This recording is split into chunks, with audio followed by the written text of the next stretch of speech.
svima ljudi, evo nas ponovo u Croatian Games. Nije ponovo, prvi klip.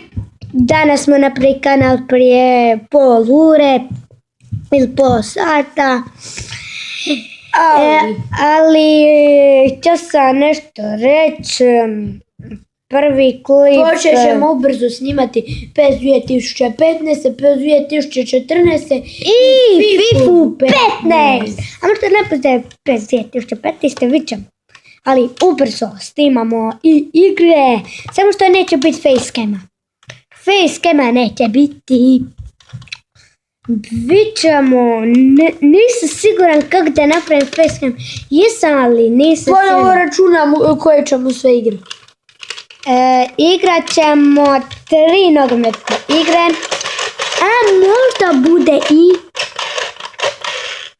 možda biće PES 2014. Biće PES